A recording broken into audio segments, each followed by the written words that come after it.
How do you think you could have prepared yourself better for life with transplant? Emotionally, financially, physically? From the education I received from here, the transplant, looking into it, going on the internet, finding out more about the transplant, the success rate, what the exact procedure is, and please don't ask me to go through all the medical terms on that. But I just felt that we were very well informed of all of the procedures and how they were going to be done and what was going to happen, and it pretty much hit the nail on the head. Emotionally, there were some adjustments there like that you had to make. That you weren't. You were like I was very sick before the transplant. Then after the transplant, learning how to breathe again, it was a new life. Then there was different precautions that you have to stay, like going into a room, stay arms length away from people, stay away from small children, and and there was some adjustments there, which happens, and not being able to go out and do the things I had done in the past, such as I do a lot of volunteer work. I do a lot of yard work like that, and I had to just adjust to that. It's still, I'm adjusting to that a little bit like that too.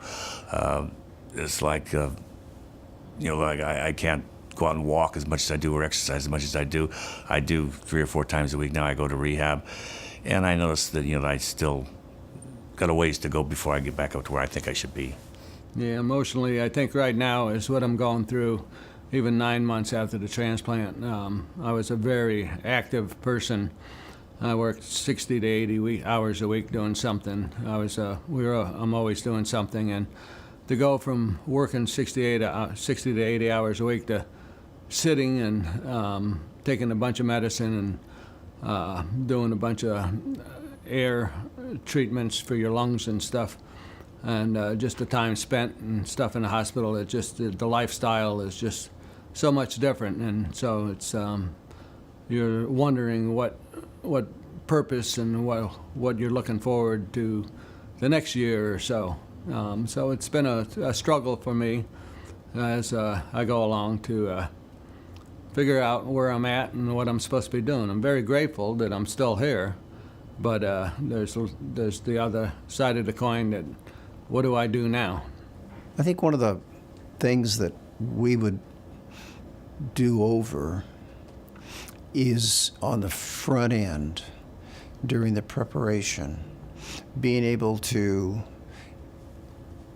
grasp the magnitude of the change that occurs,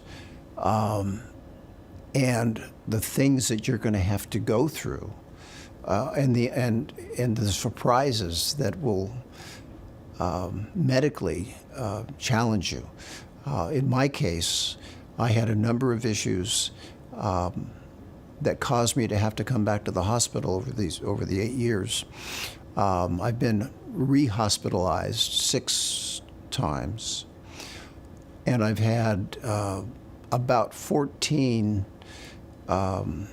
issues, if you will, medical issues that have caused me to have to work with the hospital staff in order to deal with the challenges associated with the transplant. None of them were with the lungs. These are all ancillary issues.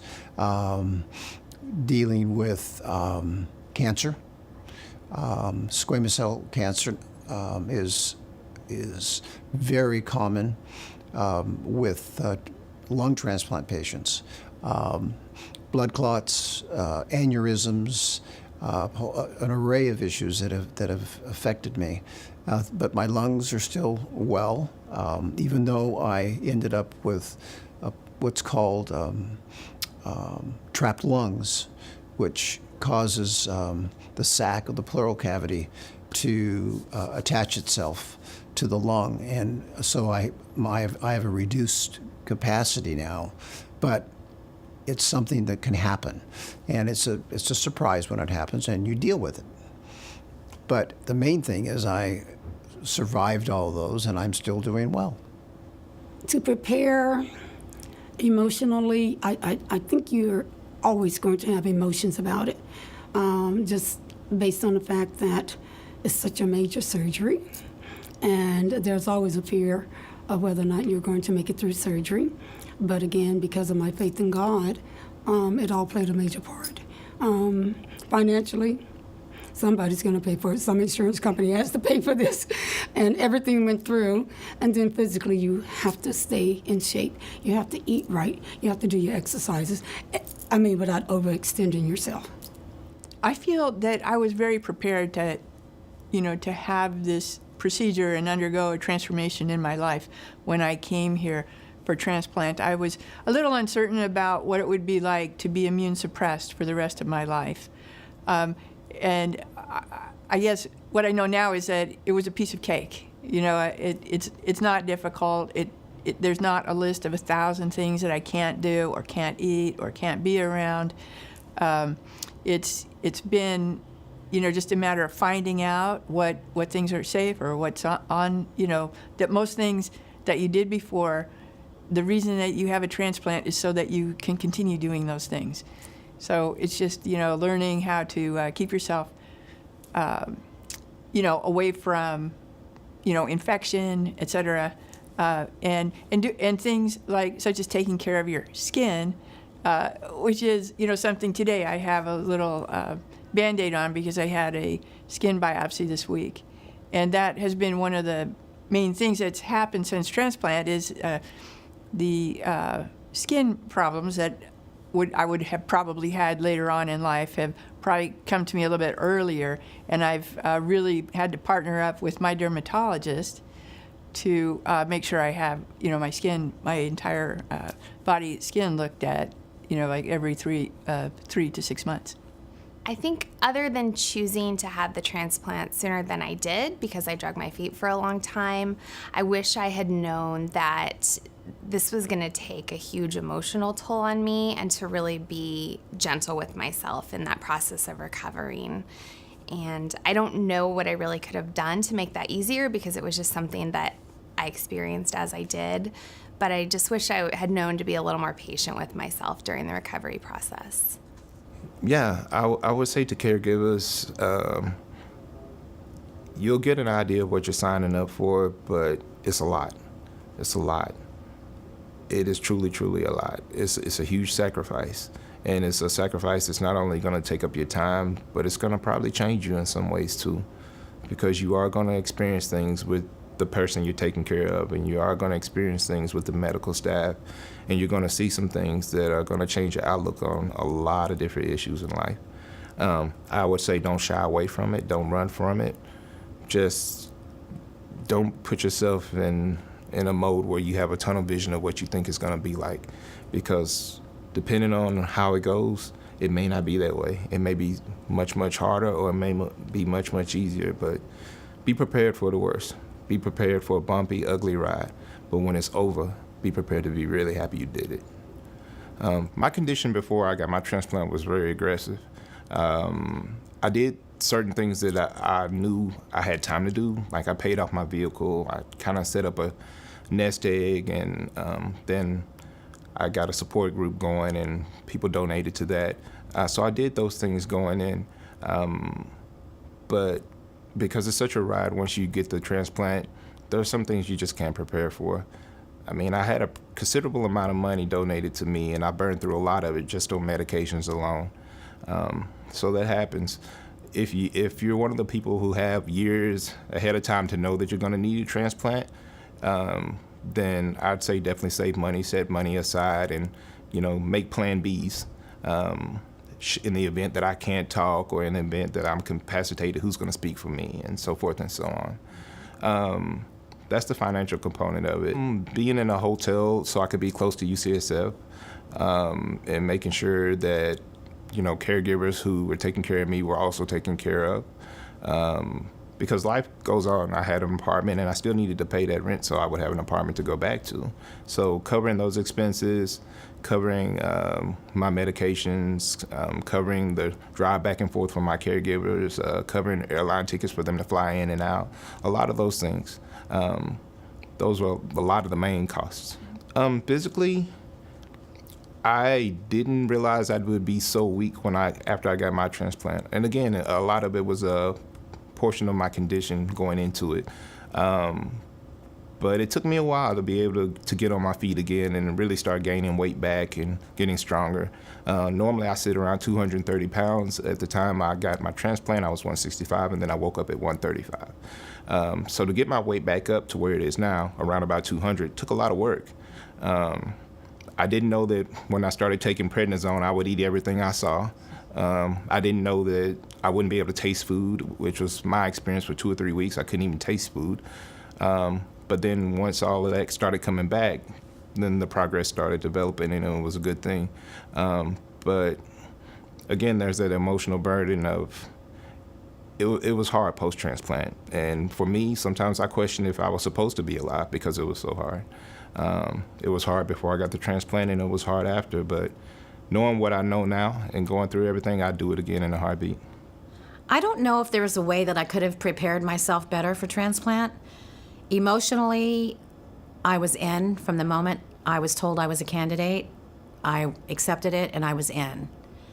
I didn't really know the severity of it. I didn't understand it, so I wasn't scared. Financially, I'm very fortunate to have a husband who's a wonderful provider. We have excellent insurance, so financially this did not impact our lives. I just think that everyone needs to consider all of those things to make sure that they are a candidate. You need to do a big self-evaluation. Educate yourself, read everything that you're told to read, pay attention to your doctors, do everything they say to do, make sure that you're in as good of physical condition that you can be in with your limitations. But if you don't do those things, you'll get a big surprise. I think I was just fortunate that I had the right people in my life at the right time, so I don't know that I could have better prepared. I think I could have prepared myself better, maybe emotionally, because, you will have your down moments. It could be because of the different medications. Then you have your up moments. And, but the other parts, the financial, we were fine. Physically, I was fine, doing the walking and everything. So I think just the emotional part was the biggie. I think to prepare yourself best for transplant physically is, even though it's very, very difficult when you're sick and you're carrying around oxygen, you have to get out every day.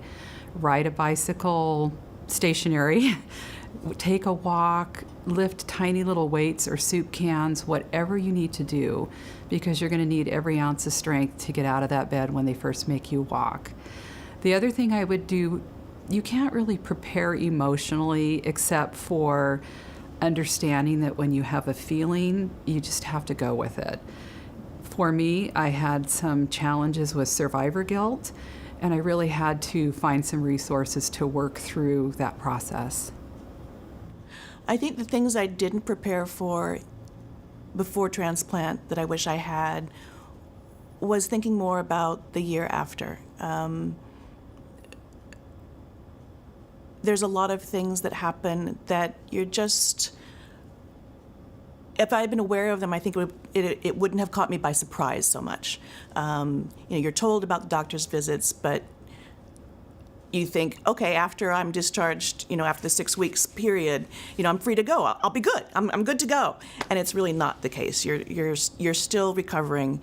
You're still under intensive care. If not by people that you know for 24/7, it's the doctors and nurses and whatever complications might come up. And you'll be at the hospital for, quite some time. And when you're not at the hospital, I didn't know what to do with myself. I napped a lot, and I knew that was good for me. But it becomes, after such an intense focus on you and the surgery and your immediate recovery, all of a sudden, there's no one there. Or at least for me, I live alone, so there was no one there. And all of a sudden, you're at odds, or I was at odds. So I wish I had, thought about that a little bit more, prepared for that mentally. I also wish I had walked more prior. At the time, I didn't think I could do it. I was, already suffering. It's like, no, I'm already out of breath. I can't do it. But I think it would have set up a better schedule for me now in my quest to continue walking. That it would have been an easier habit to get back into after surgery. Physically, I felt like I could have improved, life after transplant. Well, not only life after, but before, with more physical therapy. I had become very weak.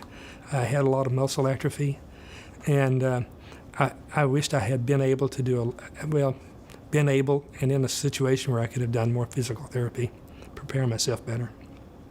The way I would have prepared myself better for transplant physically would have been trying to stay more fit going into it. Unfortunately, I got sick fairly quickly, but that would have been my ultimate goal, and for most, I would advise that the best they could.